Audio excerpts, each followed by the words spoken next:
I'm just going to go right back to the beginning and explain to you why we're doing all this, okay? Does anyone know what a samurai is? Yeah? Is it like a swordsman?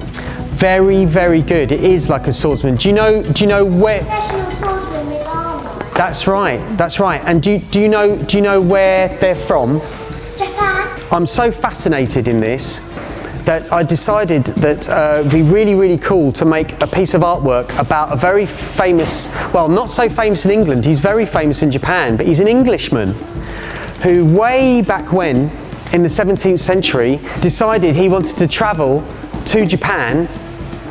But way back when in the 17th century, it was so hard to travel across the world. It was almost impossible. But finally, after a lot of hardship, he made it to Japan. And he became the advisor to one of the most powerful samurai in Japan. And his name was William Adams. And I've decided that it'd be really cool to make a massive piece of artwork about William Adams, and you guys are going to be contributing to a huge piece of artwork. Does that sound all right? Yeah? Yeah?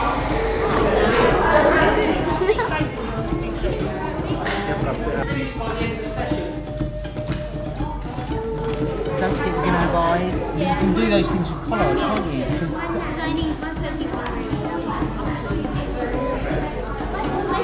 So what we're doing is, you can see you've got 4 different tables, and they're moving around between the tables with the different textures. And we've got crayons, we've got collage, we've got, and at the end of it, they'll have produced a portrait in the colours that we're asking them to do.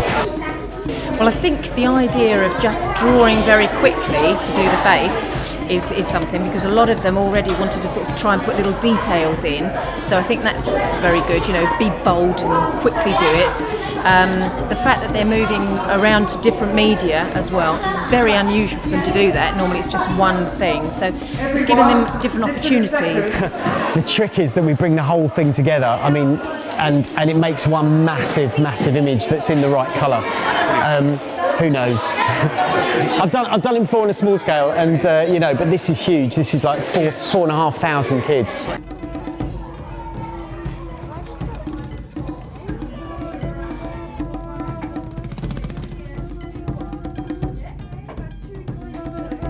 So guys, listen up. We're going to come round. We're going to tell you what your colours are, and then you're going to tell me what you want to use. Do you want to use paint? No. Do you want to use pencils? Or would you like to use felt tip pens to colour it in? It's going to be your choice. But you must only colour it in the colours that is on your paper. Okay, so if it says red, what colour are we going to colour it in? Red. Oh, Megan, we're going to colour it in blue if it says red. We're going to colour it in red. Okay, and if it says blue, what colour are we going to colour it in? Blue. Blue. Well done, Zanib. Okay. You should tell Sarah. It's going to make one big one, or is it going to make a little picture? Big picture. Massive, Sarah, on it. Massive. Has everyone in the school done it, or is it just this class? No, everybody done it. Everyone's done it, and the picture's going to get put together and make a big picture. Exactly. Yeah, did you enjoy doing it, Grace? Yes, I found it fun and messy. Fun and messy. I can see the table's covered in paint. With my group, it's been a real good experience for their motor skills, holding the pens, the paintbrush, that all helps, and staying in the lines and the right sections.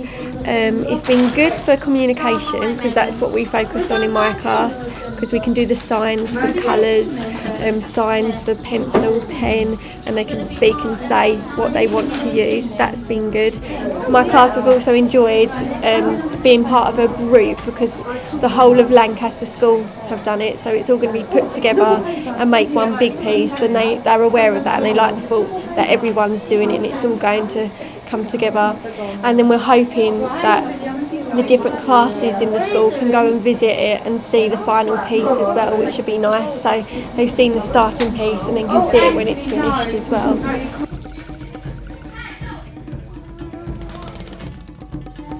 Will Adams taught the leader of Japan how to make ships and how to make guns.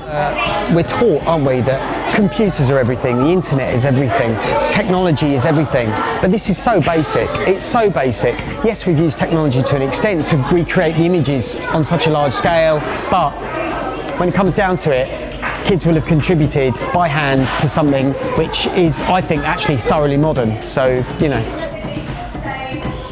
I'm really hopeful about it because I think it's, you know, you've got half the schools in the area contributing to a massive piece of artwork, and that's quite special, really. So this is where it all happens. I think it's possibly the biggest collaborative art project to have happened in this area.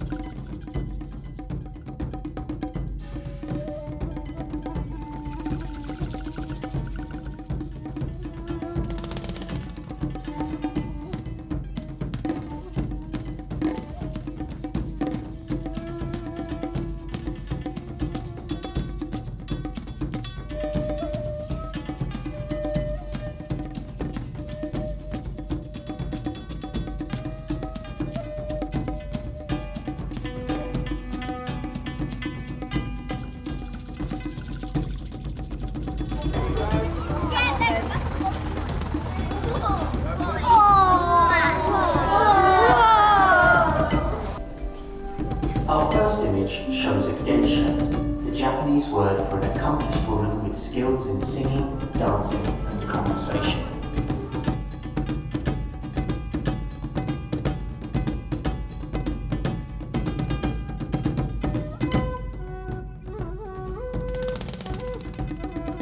Oh my god!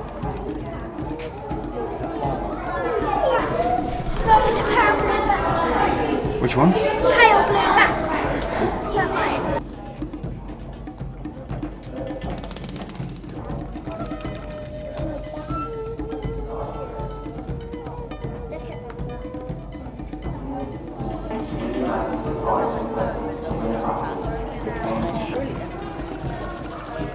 What made you choose your colours?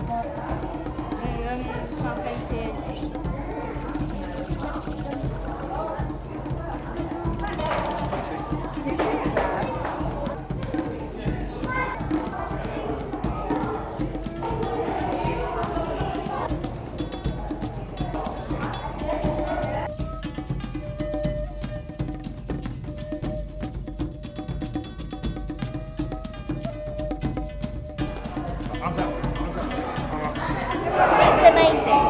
When I first walked in, I felt like I was like on a different planet. It's amazing. It's given me loads of new ideas for what I want to do with my art as well. Is absolutely first class. It's something that can do well for Southend and for the future generation.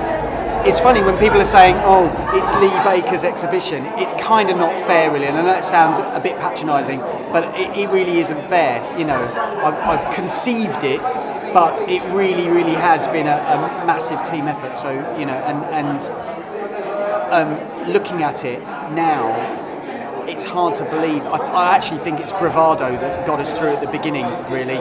Looking at it now, I'm like, how on earth did we do this?